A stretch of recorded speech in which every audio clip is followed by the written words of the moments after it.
Assalamualaikum warahmatullahi wabarakatuh. Halo kawan-kawan semua, apa kabar hari ini? Semoga kita semua dalam keadaan sehat selalu. Amin. Jadi pada kesempatan sore hari ini kita kembali lagi di tanaman cabai keriting varietas Rada lokal Sumatera Barat. Ini tanaman cabai kita yang kita tanam di lahan bekas tanpa pengolahan lahan, tanpa pemberian pupuk dasaran. Ini sekarang usianya 27 hari setelah pindah tanam. Dan inilah pertumbuhannya masih bisa dikatakan sangat-sangat terhambat karena ini sudah menghampiri umur 1 bulan tetapi masih segini tingginya. Tetapi sudah ada muncul bunga, mudah-mudahan ini sih kenapa demikian karena ini lahan kita, kebun kita ini sudah hampir 2 mingguan ini tidak pernah turun hujan. Makanya tanaman cabai kita kekeringan, seandainya mungkin diikuti dengan hujan mungkin pertumbuhannya agak lebih bagus. Ya mudah-mudahanlah cepat turun hujan, mudah-mudahan agar tanaman cabai kita bisa pulih dan bisa tumbuh secepatnya. Dan pada kesempatan sore hari ini saya akan melakukan proses penyemprotan ke-7 pada tanaman cabai saya. Ini saya sedikit akan berbagi pengalaman, ini mengenai pertanyaan dari beberapa kawan yang menanyakan tentang insektisida ataupun racun untuk membasmi hama ulat yang bisa kita gunakan pada tanaman cabai. Jadi langsung saja kita lihat sekaligus kita bahas dikit-dikit sebagai bentuk pembelajaran ataupun berbagi pengalaman. Jadi kalau misalkan untuk hama ulat pada tanaman cabai itu, kalau saya pribadi saya masih sering menggunakan insektisida berbahan aktif metomil. Nah, ini bisa kawan-kawan lihat merek dagannya Bestindo. Ini kandungan metomilnya 45%. Ini dari mana ya? Ini produksi Tiara Buana Mandiri. Itu bisa kawan-kawan lihat. Ini kalau misalkan untuk merek dagan metomil di pasaran itu yang banyak, yang sama berbahan aktif metomil itu misalkan Dangke itu bahan aktifnya metomil, itu kalau Dangke itu metomilnya 40%. Terus lanat merah dengan lanat biru yang paling tinggi itu juga kandungan metomilnya sebanyak 40%. Terus selanjutnya metindo juga ada 2 macam kalau tidak salah, yang paling tinggi itu kandungannya hanya metomil 40%, dan beberapa jenis merek dagan lain yang berbahan aktif metomil misalkan metromil itu kalau tidak salah dia bahan aktifnya juga metomil 45%. Jadi kenapa saya menggunakan Bestindo daripada merek-merek dagan lain yang berbahan aktif metomil misalkan Dangke, Lanat ataupun Metindo, itu karena kandungan bahan aktif Bestindo ini dia lebih tinggi sedikit. Dia lebih tinggi 5% dibanding merek-merek dagan lain. Terus yang kedua di daerah saya Bestindo ini yang tersedia dengan Dangke.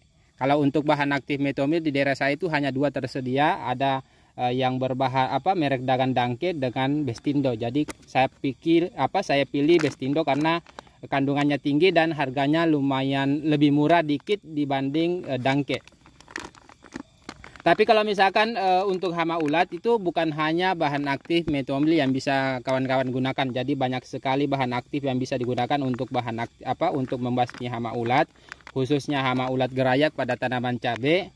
Cuma saya kebanyakan keseringan menggunakan bahan aktif metomil sebagai bentuk pencegahan. Jadi kita gunakan di awal walaupun tanaman kita belum terkena serangan hama ulat, tetapi kita sudah menggunakan metomil untuk membasmi misalkan untuk mencegah dalam bentuk pencegahan.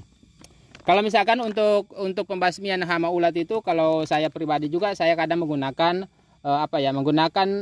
bahan aktif emamectin benzoat. Misalkan merek dagan yang saya pernah pakai itu merek dagannya Cokro kalau tidak salah, itu bahan aktifnya emamectin benzoat. Kalau misalkan kita bandingkan antara metomil, bahan aktif metomil dengan bahan aktif emamectin benzoat, bahan aktif emamectin benzoat itu lumayan ampuh lah dibanding bahan aktif metomil kalau untuk membasmi hama ulat. Karena kalau tidak salah itu bahan aktif emamectin benzoat dia juga bisa dikatakan sebagai pembeku telur. Makanya itu untuk bahan aktif emamectin benzoat lumayan banyak digunakan di kalangan petani untuk membasmi hama ulat. Yang pernah saya pakai itu merek dagan Cokro kalau tidak salah. Nah itu, tetapi saya pakai bahan aktif kenapa saya gunakan metomil dibanding emamectin benzoat, karena metomil itu dia jangkauannya luas, bisa membunuh hama ulat, bisa membunuh hama belalang, jangkrik, kupu-kupu, kutu kebul, lalat buah dan lain-lain sebagainya. Jadi jangkauannya luas. Cuma kalau misalkan kita menggunakan emamectin benzoat, misalkan merek dagangnya Cokro, itu hanya lebih kuat ke hama ulat gerayak. Terus selanjutnya kalau misalkan untuk merek-merek dagan lain yang di pasaran itu banyak sekali bahan aktif yang bisa kita gunakan untuk membasmi hama ulat gerayak. Misalkan bahan aktif sipermetrin, bahan aktif klorantiraniliprol, bahan aktif apalagi ya, misalkan dari golongan sipermetrin, lambda-sihalotrin, triple metrin, tetrametrin, deltametrin, pipronil dan lain-lain sebagainya. Jadi banyak sekali. Kalau misalkan di pasaran itu, kalau kita melihat yang paling banyak racun yang dijual di pasaran itu adalah racun untuk hama ulat. Yang paling banyak itu di pasaran. Ya, tetapi kalau misalkan kawan-kawan ingin melihat apa yang saya gunakan, ya gunakan bahan aktif metomil. Untuk merek dagangnya sesuaikan apa yang murah dan apa yang kandungannya lebih tinggi dan apa yang lebih mudah didapatkan. Kalau saya pribadi, saya gunakan Bestindo. Ini harganya yang 200 gram itu, kalau 250 gram itu di daerah saya kurang lebih berapa ya, 60 ribuan. Terus dosisnya itu lumayan rendah. Kalau untuk pencegahan dari awal itu kita cukup gunakan 1 sendok makan seperti ini. Itu sudah lumayan. Nah, tinggal kita larutkan seperti ini. Jadi silakan kawan-kawan menggunakan. Yang pastinya kalau untuk hama ulat, khusus untuk hama ulat gerayak yang kuat, itu gunakan bahan aktif emamectin benzoat.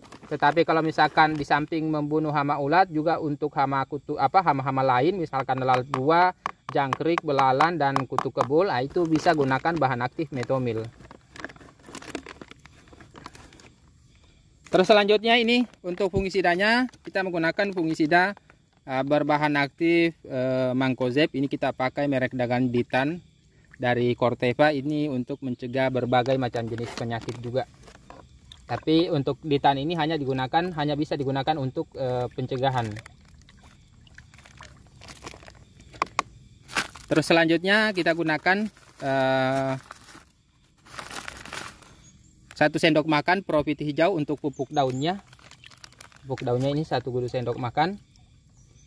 Karena kalau misalkan kita gunakan seminggu sekali, itu bisa kita gunakan 2 sendok makan. Tetapi ini kan saya gunakan di setiap kali melakukan penyemprotan. Jadi saya gunakan di 3 hari sekali, makanya dosisnya saya bagi 2.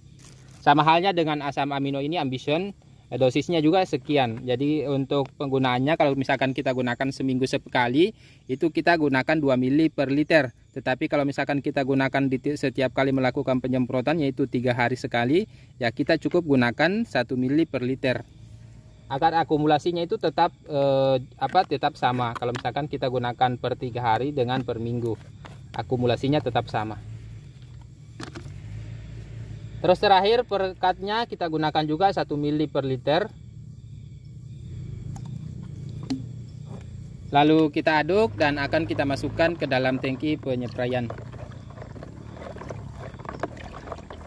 Jadi silakan kawan-kawan sesuaikan apa yang mudah didapatkan untuk membasmi hama ulat pada tanaman cabai yang mudah didapatkan di toko tani. Kalau misalkan mau yang ampuh dan murah-murah, itu pakai bahan aktif metomil. Tetapi merek dagang lain juga banyak, misalkan bahan aktif sipermetrin, lambda-sihalotrin, emamectin benzoat, itu tidak menutup kemungkinan juga bisa menjadi pilihan yang kawan-kawan bisa gunakan. Jadi mungkin cukup sekian video kali ini, semoga bermanfaat bagi kawan-kawan semua. Sampai jumpa di video-video selanjutnya.